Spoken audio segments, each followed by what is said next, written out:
আসসালামু আলাইকুম বন্ধুরা, সকলে কেমন আছেন? আজকে আপনাদের সাথে একটা প্লাজো কাটিং এবং সিলাই করে দেখাবো। প্রথমে আমরা সমান করে কাপড়টা কেটে নিব এবং 2 ইঞ্চি বাদ দিয়ে আমরা ফিতাটা ধরবো, লম্বার মাপ নেব এবং নিচের মাপ নেব এবং হাইয়ের মাপ নেব। তারপর যেটা করব, আমরা স্কেল দিয়ে এটি মার্ক করে নেব এক নিচ থেকে শুরু করে হাই পর্যন্ত। তারপর যেটা করব, আমরা এটাকে কাটিং করে নেব। তো দেখতেই পাচ্ছেন বন্ধুরা, আমি এটাকে কাটিং করে নিলাম। তো প্লাজো কাটিং শেষ। প্লাজো কাটিং এ পর্যন্ত। এখন এটা আমরা সিলাই করে দেখাবো। তো বন্ধুরা, প্লাজোটা শর্ট হওয়ার জন্য আমরা আলাদা করে একটা কাপড় নিয়ে নেব। ঠিক এভাবে আমরা জয়েন করে নেব। জয়েন করে নেওয়ার পর যেটা করব, আমরা এটাকে আবার ফোল্ডিং করে নেব।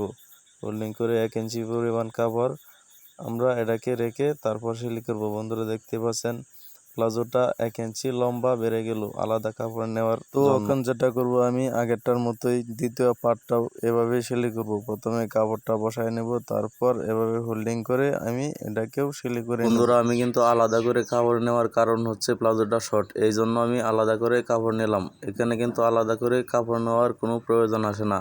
তো নিচ সেলাই শেষ। এখন যেটা করব, আমরা দুটো পার্ট একসাথে জয়েন করব।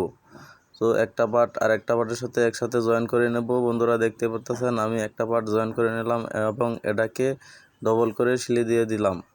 এখন দ্বিতীয় পার্টটাও ঠিক এভাবে দুটো পার্ট একসাথে করে আমরা এভাবে জয়েন করে নেব। জয়েন করে নেওয়ার পর যেটা করব, আমরা এটাকেও ডবল করে সেলাই দিয়ে দেব। ডবল করে সেলাই দিলে সালোয়ারটা খুব ভালো হয়। তাই এখন যেটা করব, আমি সালোয়ারের দুটো পার্ট নিচ একদম পুরোটা সেলাই করে নেব।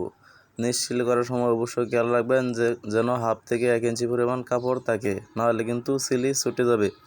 তো বন্ধুরা দেখতে পাচ্ছেন, আমি একটা সাইড সেলাই করে নিলাম এবং এটাকে আমি আবারও ডবল করে সেলাই দিয়ে দিব। তো সব সেলাই কিন্তু ডবল করে দিতে হবে, যেহেতু সুইং সেলাই। তো বন্ধুরা, নিচ সেলাই করে নিলাম। এখন যেটা করব, আমি রাবার লাগাবো সিঙ্গেলভাবে। রাবার সেলাইয়ের আগে আমি যেটা করে নেব, রাবার সেলাইয়ের আগে রাবারের যে জায়গায় বসবে এখানে কাঁচা মাথা আছে, কাঁচা মাথাটা এভাবে সিঙ্গেল করে সেলাই করে নেব, তাহলে সুতা উঠবে না। তো বন্ধুরা, এটা আমি সেলাই করে নিলাম। এখন রাবারটা বসাবো। রাবারটা যখন বসাবেন তখন অবশ্যই আপনার খেয়াল রাখতে হবে যেন রাবারে সেলাই না পড়ে। রাবারে যদি সেলাই পড়ে তাহলে কিন্তু রাবারটা ভিতর দিকে চলাচল করবে না। তো বন্ধুরা, রাবারটা আমি সেলাই করে নিলাম।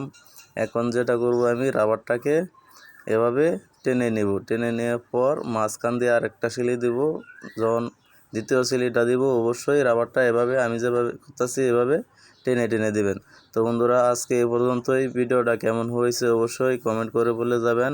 আর আমাদের এরকম নতুন নতুন ভিডিও পেতে আমাদের চ্যানেলটাকে ফলো দিয়ে রাখবেন। ধন্যবাদ সকলকে। আসসালামু আলাইকুম।